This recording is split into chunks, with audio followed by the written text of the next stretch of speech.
ప్రతిపక్షాలకు కనువిప్పు కలిగేలా ఈ నెల 30న మహబూబ్ నగర్లో నిర్వహించబోయే రైతు పండుగ బహిరంగ సభ ఉంటుందని వ్యవసాయ శాఖ మంత్రి తుమ్మల నాగేశ్వరరావు అన్నారు.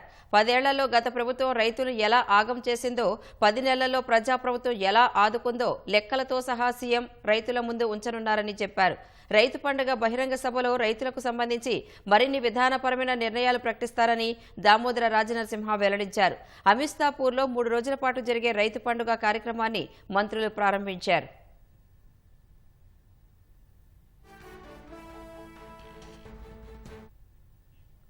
మహబూబ్ నగర్ జిల్లా అమిస్తాపూర్లో రైతు పండుగ కార్యక్రమాన్ని వ్యవసాయ శాఖ మంత్రి తుమ్మల నాగేశ్వరరావు ప్రారంభించారు. జిల్లా ఇన్ఛార్జి మంత్రి దామోదర రాజనరసింహ, పర్యాటక శాఖ మంత్రి జూపల్లి కృష్ణారావు సహా ఉమ్మడి జిల్లా ఎమ్మెల్యేలు, ఎమ్మెల్సీలు ఈ కార్యక్రమంలో పాల్గొన్నారు. ఈ సందర్భంగా ప్రాంగణంలో ఏర్పాటు చేసిన 150కి పైగా స్టాళ్లను మంత్రులు సందర్శించారు. అనంతరం రైతు శిక్షణా కేంద్రంలో ఏర్పాటు చేసిన సదస్సులో వారు పాల్గొన్నారు. రాష్ట్రంలో ఆయిల్ పామ్, డ్రాగన్ ఫ్రూట్, వక్క, జాజీ లాంటి ఎన్నో కొత్త పంటలు వచ్చాయని, ఎక్కువ ఆదాయం ఇచ్చే పంటలపై రైతులు అవగాహన పెంచుకోవాలని మంత్రి తుమ్మల విజ్ఞప్తి చేశారు. చెప్పింది చేయలేకపోతే రైతుల కాళ్లు పట్టుకుంటాం తప్ప ఎవరికీ తల వంచే ప్రసక్తి లేదని స్పష్టం చేశారు. ఆయిల్ పామ్ను సాగు చేయాలని, పెట్టుబడి, అంతర్ పంటలు, కొనుగోళ్లు అన్ని రకాల బాధ్యత ప్రభుత్వం తీసుకుంటుందన్నారు. రేపు 30వ తారీఖున జరిగేటటువంటి బహిరంగ సభ రైతుల పండుగ గత 10 సంవత్సరాల్లో వాళ్ళు ఏ రకంగా ఆగం చేశారో, మనం ఈ 10 నెలల్లో ఏ రకంగా ఆదుకున్నామో వేదిక మీద ముఖ్యమంత్రి గారే చెప్తారు.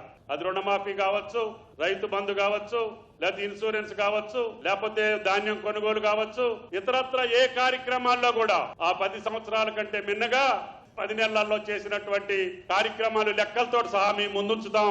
ఏది న్యాయం అనుకుంటారో, ఏది ధర్మం అనుకుంటారో, ఏది నిజం అనుకుంటారో ఆడను ఆశీర్వదించాల్సినటువంటి బాధ్యత తెలంగాణ రైతాంగానికి ఉన్నది అని చెప్పి మీకు ఈ సందర్భంగా మనం చేస్తున్నాం.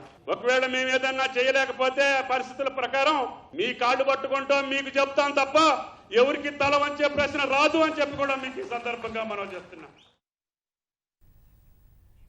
వ్యవసాయం దండగ కాదు పండగ అని నినాదాన్ని ఇచ్చింది కాంగ్రెస్ పార్టీ అని, అందుకు అనుగుణంగానే ప్రభుత్వ నిర్ణయాలు ఉంటాయని దామోదర రాజనరసింహ అన్నారు. 30వ తేదీన రైతులకు సంబంధించి మరిన్ని విధానపరమైన నిర్ణయాలు ముఖ్యమంత్రి ప్రకటించబోతున్నారని చెప్పారు. ఎల్లుండి జరిగే బహిరంగ సభను విజయవంతం చేయాలని కోరారు. దేశంలో ఎక్కలేని విధంగా రైతు రుణమాఫీ చేయడము, ఎల్లుండి మళ్ళీ ఇంకో శుభవార్త రైతులకు ముఖ్యమంత్రి గారు తెలియజేయడం, కనీసం ఇలాంటి సదస్సులు పాత జిల్లాలో 10 జిల్లాలలో ప్రభుత్వము బాధ్యత తీసుకొని ప్రతి సంవత్సరము ఒక అవగాహన వేదిక, చర్చా వేదిక, ప్రగాఢ అనుభవం ఉన్న రైతులు ఏ రకంగా వ్యవసాయం చేస్తే లాభదాయకంగా ఉంటుంది, మారుతున్న సాంకేతిక పరిజ్ఞానాన్ని ఏ రకంగా వాడుకోవాలి, సైంటిఫిక్ మెథడ్స్ ఏమున్నాయి, ఏ రకంగా మనం ముందుకు పోవాలి, ప్రతి జిల్లాలో ఒక అవగాహన సదస్సు మాత్రం ఏర్పాటు చేయాలి. అవన్నీ ఆ రైతులకు అందిస్తే ఖచ్చితంగా తెలంగాణ రైతు ఆలోచన విధానంలో మార్పు. 10 ఏళ్ల బీఆర్ఎస్ పాలనలో తెలంగాణ అప్పుల పాలైందని, నెలకు 6-7 వేల కోట్లు వడ్డీలే చెల్లించాల్సిన పరిస్థితి ఏర్పడిందని జూపల్లి కృష్ణారావు అన్నారు. కాంగ్రెస్ హయాంలో పంటల బీమా కోసం 1300 కోట్లు ఖర్చు చేశామని తెలిపారు.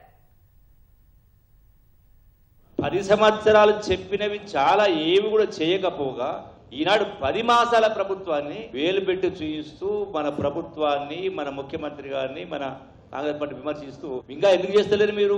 ఇంత దుర్మార్గంగా మాట్లాడుతూ ఉంటే 7,000 కోట్ల రూపాయల రైతు భరోసా కొంత ఆలస్యమైన కూడా సుమారుగా 18,000 కోట్ల రూపాయల రైతు రుణమాఫీ చేయడం జరిగింది. వరి ధాన్యం కొన్న 3వ రోజే మా ఖాతాలో 500 రూపాయలు సన్నోట్లకు ఖాతాలో డబ్బు జమ రైతులు మాట్లాడుతూ ఉన్నారు. ఇలా ప్రభుత్వం సుమారుగా 1,100 కోట్లు ఖర్చు పెట్టి ఇన్సూరెన్స్ ఇస్తా ఉన్నాం. ఏం చేసిందని పండుగని మాట్లాడుతూ ఉన్నారు, విమర్శిస్తూ ఉన్నారు. డెఫినెట్ గా ఖచ్చితంగా పండుగ చేసుకోవాల్సిన సందర్భం ఇది. సదస్సులను ప్రతి రైతు సద్వినియోగం చేసుకోవాలని మంత్రులు విజ్ఞప్తి చేశారు.